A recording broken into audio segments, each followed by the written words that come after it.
ನಿನ್ನೆ ಅಷ್ಟೇ ನರೇಂದ್ರ ಮೋದಿಯವರು ಮೂರನೇ ಬಾರಿಗೆ ಪ್ರಧಾನಮಂತ್ರಿಯಾಗಿ ಪ್ರಮಾಣ ವಚನ ಸ್ವೀಕಾರ ಮಾಡಿ ಆಗಿದೆ. ಇವತ್ತು ಮೊದಲ ಕ್ಯಾಬಿನೆಟನ್ನು ಕರೆದಿದ್ದಾರೆ. ಸಂಜೆ ನರೇಂದ್ರ ಮೋದಿ ಸರ್ಕಾರದ ಮೊದಲ ಸಂಪುಟ ಸಭೆ ನಡೆಯುತ್ತೆ. 5 ಗಂಟೆಗೆ ಮೋದಿ ಸರ್ಕಾರದ ಮೊದಲ ಸಭೆ ನಡೆಯಲಿದ್ದು, ಈ ಸಭೆಯಲ್ಲಿ ಅಧಿವೇಶನ ಕರೆಯಲು ಮನವಿಯನ್ನು ಮಾಡಿಕೊಳ್ಳಲಾಗುತ್ತೆ. ರಾಷ್ಟ್ರಪತಿಗೆ ಮನವಿ ಮಾಡಲು ಕ್ಯಾಬಿನೆಟ್ನಲ್ಲಿ ಮೊದಲ ಕ್ಯಾಬಿನೆಟ್ ಮೀಟಿಂಗ್ನಲ್ಲಿ ನಿರ್ಣಯವನ್ನು ತೆಗೆದುಕೊಳ್ಳಲಾಗುತ್ತೆ. ಕ್ಯಾಬಿನೆಟ್ ಸಭೆ ಬಳಿಕ ಸಚಿವರಿಗೆ ಖಾತೆ ಹಂಚಿಕೆ ಸಾಧ್ಯತೆ ದಟ್ಟವಾಗಿ ಕಂಡು ಬರ್ತಾ ಇದೆ. ಯಾರಿಗೆ ಯಾವ ಖಾತೆ ಅನ್ನೋದು ಇವತ್ತು ಸಂಜೆ ಖಾತ್ರಿ ಆಗುತ್ತೆ. ಮೋದಿ ಸರ್ಕಾರದ ಮೊದಲ ಕ್ಯಾಬಿನೆಟ್ ಮೀಟಿಂಗ್ಗೆ ಕೌಂಟ್ ಡೌನ್ ಶುರುವಾಗಿದೆ. ದೆಹಲಿಯಿಂದ ನಮ್ಮ ಪ್ರತಿನಿಧಿ ನಟೇಶ್ ಈಗ ಲೈವ್ನಲ್ಲಿ ಜಾಯ್ನ್ ಆಗಿದ್ದಾರೆ. ನಟೇಶ್, ಇವತ್ತು ಸಂಜೆ ಮೊದಲ ಮೀಟಿಂಗ್ ನಡೆಯುತ್ತೆ. ಜೊತೆಗೆ ಖಾತೆ ಹಂಚಿಕೆ ವಿಚಾರವಾಗಿ ಕೂಡ ಮಾಹಿತಿ ಕೊಡುವಂಥ ಸಾಧ್ಯತೆ ಕಂಡು ಬರ್ತಾ ಇದೆ. ಏನು ಮಾಹಿತಿ ಕೊಡ್ತೀರಿ ನಟೇಶ್?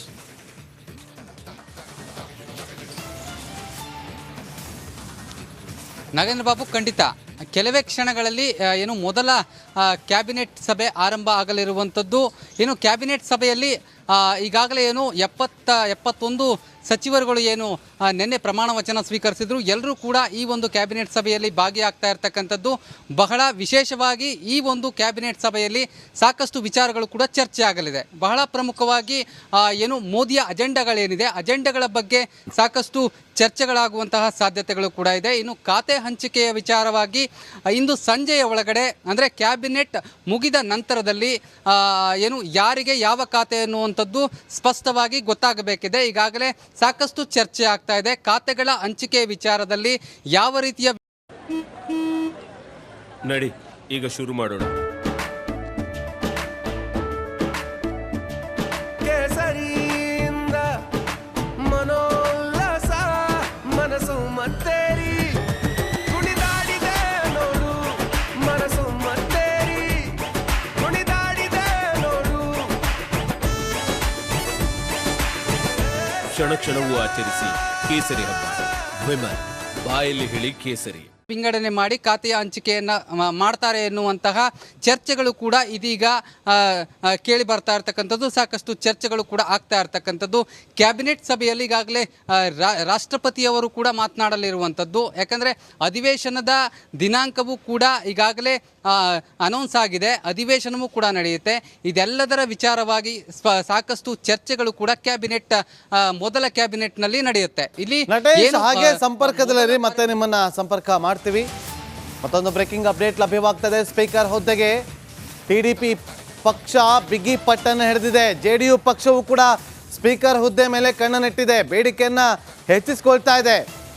ಸ್ಪೀಕರ್ ಸ್ಥಾನ ತಮ್ಮಲ್ಲೇ ಉಳಿಸಿಕೊಳ್ಳೋದಕ್ಕೆ ಬಿಜೆಪಿ ಪ್ಲಾನ್ ಅನ್ನು ಮಾಡ್ತಾ ಇದೆ. ನೋಡಿ, ಕಿಂಗ್ ಮೇಕರ್ ಆಗಿರುವಂಥದ್ದು ಜೆಡಿಯು ಹಾಗೂ ಟಿಡಿಪಿ ಪಕ್ಷ.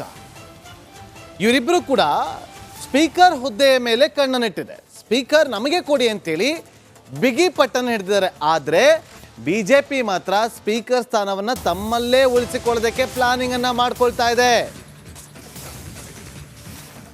ನಟೇಶ್ ಮಾಹಿತಿಯನ್ನು ಕೊಡ್ತಾರೆ. ನಟೇಶ್, ನೋಡಿ, ಈಗ ಇರುವಂಥದ್ದು ಕುತೂಹಲ.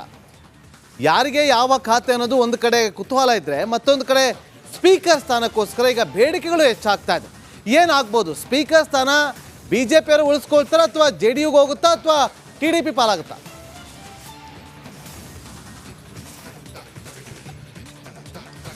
ನಾಗೇಂದ್ರ ಬಾಬು, ಖಂಡಿತ ಒಂದು ಕಡೆ ಖಾತೆಯ ಹಂಚಿಕೆಯ ಬಿಸಿ ರಂಗೇರ್ತಾ ಇದ್ರೆ, ಮತ್ತೊಂದು ಕಡೆ ಸ್ಪೀಕರ್ ಹುದ್ದೆಯನ್ನು ಯಾರು ಅಲಂಕರಿಸ್ತಾರೆ ಎನ್ನುವಂಥದ್ದು ಬಹಳ ಚರ್ಚೆಗೆ ಗ್ರಾಸವಾಗಿರ್ತಕ್ಕಂಥದ್ದು ದೆಹಲಿಯ ಮಟ್ಟದಲ್ಲಿ. ಯಾಕಂದರೆ ಇದೀಗ ಕಳೆದ ಬಾರಿ 2019ರಲ್ಲಿ ಬಿಜೆಪಿ ಸರ್ಕಾರ ಇತ್ತು. ಬಿಜೆಪಿ ತನ್ನ ವೈಯಕ್ತಿಕ ನಿರ್ಧಾರವನ್ನು ತೆಗೆದುಕೊಳ್ಳಬಹುದಿತ್ತು. ಯಾರನ್ನು ಬೇಕಾದರೂ ಸ್ಪೀಕರ್ ಮಾಡುವಂತಹ ಎಲ್ಲ ಒಂದು ನಿರ್ಧಾರವನ್ನು ಬಿಜೆಪಿ ಕೈಗೊಳ್ತಾ ಇತ್ತು. ಆದರೆ ಈ ಬಾರಿ ಆ ರೀತಿಯಾಗೋದಕ್ಕೆ ಯಾವುದೇ ಚಾನ್ಸ್ ಇಲ್ಲ.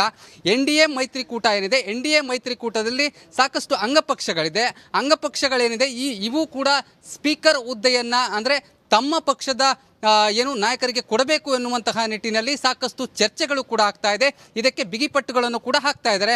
ಒಂದು ಕಡೆ ಟಿಡಿಪಿ, ಮತ್ತೊಂದು ಕಡೆ ಬಿಜೆಪಿ, ಇದರ ನಂತರದಲ್ಲಿ ಜೆಡಿಯು ಕೂಡ ಸಾಕಷ್ಟು ಪ್ರಯತ್ನವನ್ನು ಮಾಡ್ತಾ ಇದೆ. ಇದೀಗ ಬಿಜೆಪಿಯ ಆಂಧ್ರದ ಅಧ್ಯಕ್ಷೆಗೆ ಕೊಡುವಂತಹ ಸಾಧ್ಯತೆಗಳು ಕೂಡ ಇರ್ತಕ್ಕಂಥದ್ದು. ಯಾಕಂದರೆ